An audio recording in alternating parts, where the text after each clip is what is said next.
Halo semuanya, selamat datang kembali di pertemuan ke-13 mata kuliah konservasi tanah dan air. Dan hari ini kita akan belajar tentang metode konservasi tanah dan air. Sebelum saya masuk ke materi, saya akan terlebih dahulu membagikan sebuah cerita pendek tentang suatu peradaban tertua di dunia yang bernama Mesopotamia. Oke, kita simak bersama.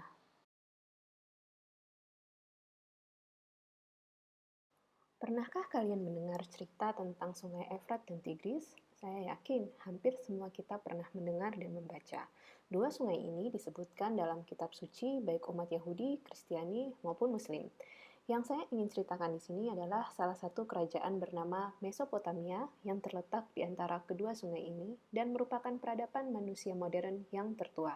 Ketika kalian mengendarai motor kalian yang beroda dua, ketika kalian melihat jam yang terdiri dari 60 menit, dan setiap menit ada 60 detik, ketika kalian melihat kalender dan ada 7 hari di setiap minggu, ketika kalian melihat rasi bintang di malam hari, maka berterima kasihlah kepada bangsa Mesopotamia yang sudah menemukan itu semua. 6.000 tahun sebelum tahun pertama dari kalender Masehi, bangsa ini bahkan sudah mengenal sistem pendingin ruangan seperti AC yang kita kenal sekarang. Penemuan mereka yang juga luar biasa adalah di teknologi pertanian. Sungai Tigris dan Efrat mengalirkan air dan membawa endapan tanah yang subur yang memberikan hasil pertanian berlimpah. Kota-kota berkembang, dan tentu saja bangsa lain menjadi iri akan bangsa Mesopotamia ini, terutama penguasaan mereka akan air. Mesopotamia mengalami puncak kejayaan di bawah pimpinan Raja Nebukadnezar II. Raja yang angkuh ini berkata, "Saya adalah raja yang terhebat.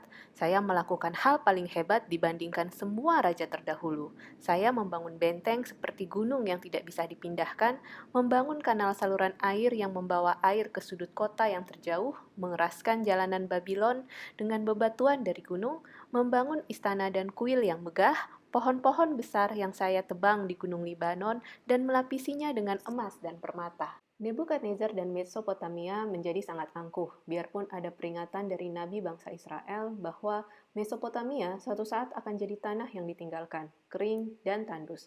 Tidak ada yang percaya saat itu karena pertanian mereka sungguh luar biasa. Air irigasi mengalir lancar ke kanal-kanal dari Sungai Efrat dan Tigris. Hanya ada satu masalah rutin setiap musim kemarau. Air menjadi lambat, dan ketika melambat, terjadilah sedimentasi di kanal-kanal. Sedimentasi ini harus dibersihkan untuk menjaga suplai air ke kota dan lahan pertanian tetap lancar. Ketika populasi semakin bertambah, kanal-kanal digali semakin jauh meninggalkan sungai, dan aliran air tentu saja menjadi lambat. Di sanalah tawanan bangsa perang Israel diperbudak untuk menggali kanal-kanal baru dan membersihkan kanal dari endapan lumpur. Kerjaan rutin ini sayangnya terganggu oleh perang yang terus-menerus terjadi dengan bangsa lain seperti Persia, dan rakyat Mesopotamia akhirnya harus dihadapkan dengan bencana alam akibat tersumbatnya kanal oleh endapan.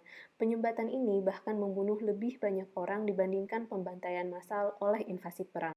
Di puncak kejayaan Mesopotamia ada sekitar 17-25 juta penduduk. Di akhir Perang Dunia Kedua tahun 1948 hanya tercatat 4 juta penduduk Irak. Tanah yang tererosi sebenarnya bukan penyebab dari runtuhnya peradaban Mesopotamia. Sedimentasi yang menyebabkan kekeringan dan banjir dan eksploitasi sumber daya di pegunungan, terdesaknya padang penggembalaan ke pegunungan, merupakan sumber utama dari terwujudnya nubuat Nabi Israel tadi. Permasalahan utamanya adalah tidak adanya strategi konservasi yang tepat di masa itu. Di masa modern saat ini, kemajuan ilmu pengetahuan dan teknologi bisa menyelesaikan semua masalah itu. Dan dengan strategi konservasi yang tepat, tentunya kerusakan lingkungan yang lain pun bisa diminimalisir. Demikian tadi sedikit pengantar tentang peradaban Mesopotamia yang saat ini wilayahnya dikenal sebagai negara Irak. Sayangnya peradaban mereka harus hancur karena tidak dapatnya menerapkan strategi konservasi tanah dan air secara tepat. Tentu saja ini menjadi catatan untuk diperhatikan oleh kita, terutama yang bergerak di bidang pertanian, bahwa tanah sebagai unsur utama yang menopang kehidupan kita itu perlu dipelihara dan digunakan secara lestari agar selalu produktif. Dan cara untuk menjadikan tanah selalu produktif dan lestari yaitu dengan melakukan teknik konservasi tanah dan air, yaitu melalui metode mekanik, vegetatif, maupun kimia. Saya akan menjelaskan secara umum metode-metode ini. Tapi kalian untuk lebih jelasnya silahkan membaca bahan materi perkuliahan yang sudah saya siapkan dan bisa di-download di link perkuliahan hari ini. Juga dalam video tutorial kali ini saya akan menyajikan satu materi pengayaan, di mana materi pengayaan tersebut nanti akan saya keluarkan dalam ujian akhir. Jadi siapkan catatan kalian, perhatikan dan catat poin-poin penting yang saya sajikan dalam video tutorial kali ini.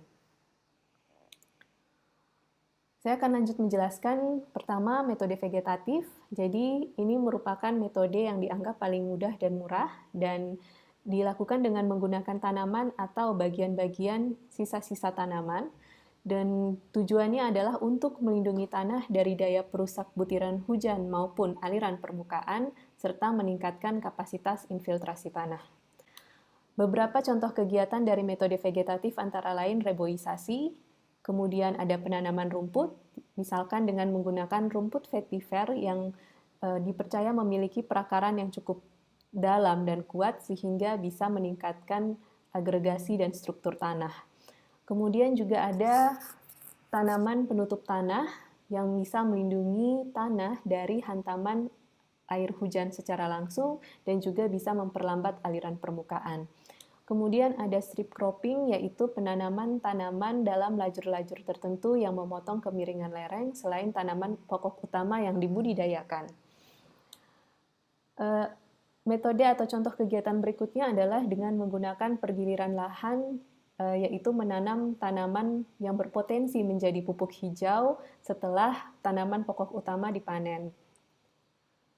Kemudian ada penggunaan sisa tanaman, jadi bisa dalam bentuk pupuk organik ataupun mulsa organik yang dihamparkan di atas permukaan tanah.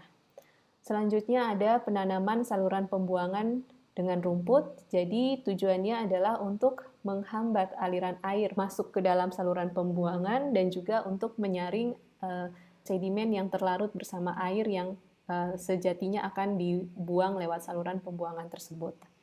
Sementara untuk metode mekanik adalah semua perlakuan fisik mekanik yang diberikan terhadap tanah dan pembuatan bangunan untuk mengurangi aliran permukaan dan erosi serta meningkatkan kemampuan penggunaan tanah.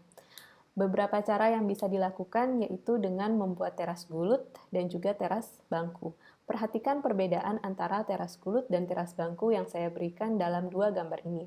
Teras gulut itu menggunakan barisan gulut atau timbunan yang memotong lereng, kemudian di sisi timbunan tersebut atau gulutan tersebut dibuatkan parit berbentuk cekung yang berfungsi untuk menampung air.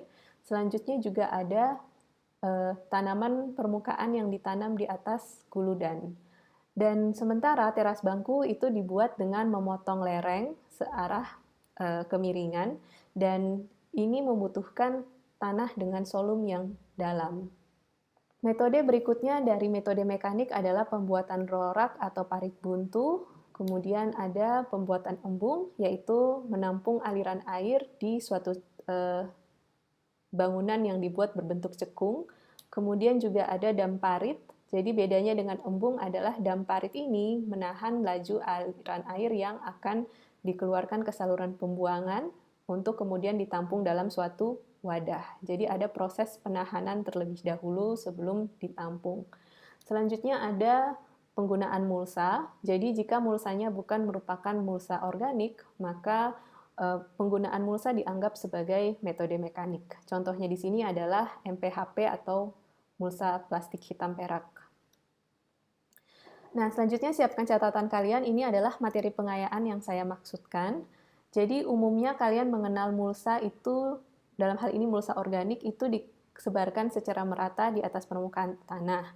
Akan tetapi ada mulsa vertikal yang kalau kalian perhatikan gambar di samping kanan ini, tidak dihamparkan di atas permukaan tanah, tapi ditaruh atau ditempatkan di dalam saluran atau alur yang dibuat menurut kontur pada bidang olah untuk mengurangi kekuatan aliran permukaan dan menampung sedimen terangkut di sepanjang saluran bidang olah. Jadi manfaatnya yaitu dinding saluran menjadi terlindungi, permukaan resapan diperbaiki, dan infiltrasi air meningkat. Nah, untuk menghitung kebutuhan dari mulsa vertikal, berapa banyak yang perlu kita siapkan untuk digunakan dalam suatu sistem pertanaman semusim, misalnya. Jadi, kita perlu terlebih dahulu mengetahui luas lahan dan juga jarak antar saluran yang kita inginkan, serta berapa panjang dari lahan yang kita miliki. Jadi, pertama tentukan dulu jumlah guludan atau N, dengan berdasarkan hasil pembagian antara luas lahan dengan jarak saluran dan P. Jarak saluran itu ditentukan berdasarkan kemiringan lereng. Kemudian juga ada volume saluran, itu merupakan hasil perkalian antara kedalaman saluran dikali lebar guludan dan panjang lahan, karena asumsinya saluran itu akan dibuat sepanjang lahan yang kita miliki. Kemudian juga ada yang terakhir, volume saluran itu ditentukan dengan menghitung hasil perkalian antara volume saluran dikalikan dengan jumlah banyaknya guludan atau saluran. Dengan demikian, maka jika kita memiliki suatu luas tanah tertentu yang volumenya adalah V dan kerapatan isinya adalah 1,2 gram per cm kubik atau 1.200 gram per cm kubik, dan kalau kita ingat bahwa tanah yang ideal itu memiliki kandungan bahan organik sebanyak 5%, maka banyaknya biomasa yang harus disiapkan minimal adalah 0,05 atau 5% dikali kerapatan isi dikali VS atau volume saluran secara total dalam satu lahan. Ini diberikan karena volume tanah dianggap bisa habis dalam perkalian silang ini. Dan ini tadi yang saya ceritakan tentang bahwa jarak antar saluran itu ditentukan dari kemiringan lereng, dan secara relatif ini juga artinya akan menentukan kedalaman dan lebar dari saluran tersebut. Jadi jika kita memiliki jarak saluran 10-20 meter untuk kemiringan kurang dari 15, maka kedalaman untuk jarak 10 meter itu biasanya 60 cm, sementara jarak 20 meter nanti kedalamannya adalah 80 cm. Kemudian jika jaraknya 10 meter, maka lebar salurannya pun biasanya disesuaikan menjadi 25 cm. Jadi asumsinya di sini adalah semakin dekat jarak antar saluran, maka dimensi dari saluran itu akan menjadi lebih kecil. Akibatnya, kebutuhan biomasanya pun biasanya menjadi lebih sedikit. Untuk mempermudah kalian dalam memahami perhitungan kebutuhan mulsa vertikal di suatu lahan, saya akan memberikan satu contoh latihan soal. Diketahui luas lahan seluas 1 hektar dengan panjang adalah 100 meter. Kemiringan lahan adalah 14%. Berapa banyak mulsa vertikal yang dibutuhkan? Jadi, informasi yang kita ketahui di sini adalah luas lahan 1 hektar, panjang lahan adalah 100 meter, dan kemiringan lahan adalah 14%. Kemiringan lahan 14% itu artinya masuk kategori pertama kurang dari 15%.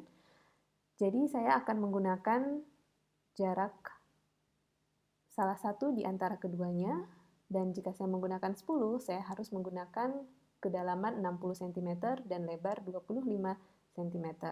Akan tetapi, jika saya menggunakan jarak 20, maka saya harus menggunakan kedalaman saluran sebesar 80 cm dan lebar saluran 100 cm. Oke, dengan asumsi bahwa jarak antar saluran adalah 200 meter, maka banyaknya guludan atau saluran yang diperlukan di 1 hektar adalah 10.000 atau 1 hektar dibagi 20 meter dikali 100, yang hasilnya adalah 5. Ingat, 1 hektar setara dengan 10.000 meter persegi. Kemudian yang kedua adalah menghitung volume saluran, yang rumusnya adalah kedalaman dikali lebar guludan dikali panjang, yang hasilnya adalah 80 meter kubik. Ini memberikan volume saluran untuk seluruh lahan adalah 80 kali 5, yang artinya adalah 400 meter kubik. Perhatikan semuanya menggunakan satuan meter, berarti kedalaman saluran dan lebar saluran itu harus dikonversi dari cm menjadi meter. Yang berikutnya adalah menghitung massa biomasa yang perlu untuk ditambahkan adalah 5% dikali kerapatan isi sebesar 1.200 kg per meter kubik dikali volume saluran yaitu 400 dan hasilnya adalah 24.000 kg atau setara dengan 24 ton. Jadi banyaknya bahan organik untuk mulsa vertikal yang dibutuhkan jika jarak antar saluran adalah 20 meter di lahan seluas 1 hektar adalah sebanyak 24 ton.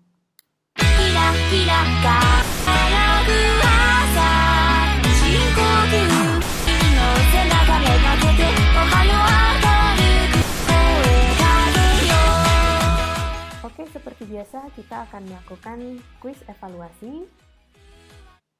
Jika luas lahan adalah 600 meter persegi dengan panjang lahan 30 meter, kemiringan adalah 15%. Maka paling sedikit berapa banyak biomasa dalam satuan ton yang perlu untuk disiapkan? Pilih salah satu jawaban yang dianggap paling benar.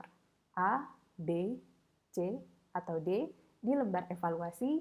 Jangan lupa untuk mengumpulkannya dalam waktu 1 minggu. Metode konservasi tanah yang terakhir adalah dengan menggunakan metode kimia, yaitu pemanfaatan soil conditioner atau bahan pemantap tanah. Metode ini termasuk metode yang cukup jarang untuk digunakan karena membutuhkan biaya yang tidak sedikit.